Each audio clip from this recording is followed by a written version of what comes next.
Halo teman-teman, perkenalkan kami dari kelompok 3 yang beranggotakan Arisepti Handayani, Aisyah Yunita, Desi Fitriani, Erlin Woli, Nisya Julin Balan, dan Ansgaryana Yetri Indriati.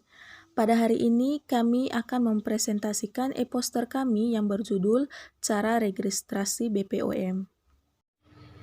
Sebelum ke cara pendaftaran perizinan produk makanan ke Badan Pengawasan Obat dan Makanan, di sini saya akan menjelaskan apa itu Badan Pengawasan Obat dan Makanan atau yang disingkat sebagai BPOM.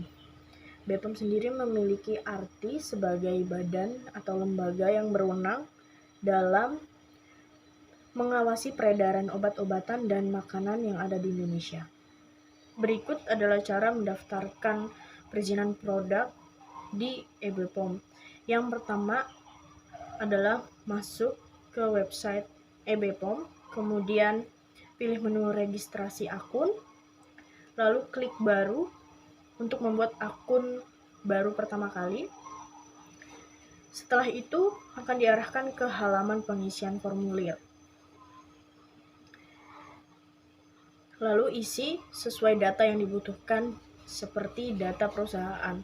Data perusahaan ini meliputi data berkas makanan, minuman, atau bahan tambahan pangan yang akan didaftarkan perizinannya di e-BPOM.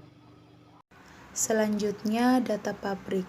Setelah data perusahaan berhasil diproses, user akan dihadapkan dengan halaman yang menampilkan isian berupa data-data pabrik yang berkaitan dengan perusahaan.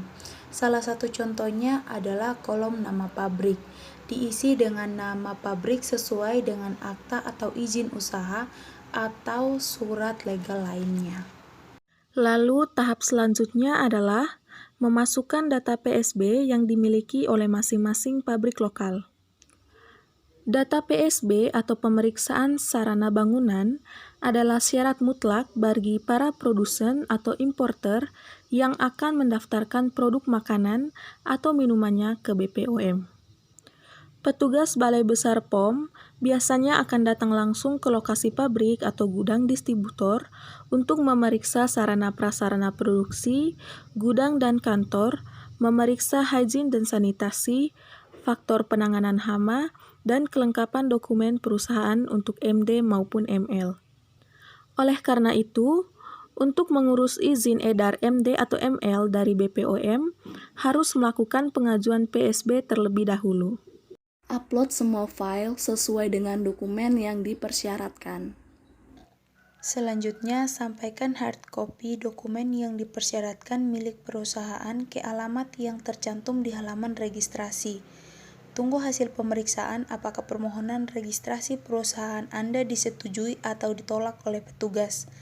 Hasil pemeriksaan akan disampaikan via email, jadi pastikan email yang Anda daftarkan valid. Program aliran registrasi produk pangan low risk, yaitu dimulai dengan permohonan. Permohonan di sini kita harus melakukan entry data produk, entry data bahan baku, entry hasil analisa, entry data informasi nilai gizi, entry data klaim produk, dan upload file sesuai persyaratan. Kemudian kirim berkas. Kirim berkas di sini akan disampaikan hard copy hasil analisa ke petugas, yaitu setelahnya diverifikasi, proses verifikasi data permohonan dan rancangan label. Tahap selanjutnya yaitu pembayaran. Pembayaran sendiri yaitu bayar sesuai SPB, yaitu surat perintah bayar. Kemudian upload file bukti bayar. Yang kelima yaitu verifikasi. Proses verifikasi pembayaran dan proses verifikasi data permohonan dan rancangan label. Setelah itu akan divalidasi. Proses validasi sendiri yaitu data permohonan registrasi produk. Dan kemudian terbit SPP. Terbit SPP adalah surat persetujuan pendaftaran dan sampaikan hard copy rancangan label dan bukti bayar. Baik teman-teman, demikian presentasi dari kelompok kami. Atas waktu dan perhatiannya diucapkan terima kasih.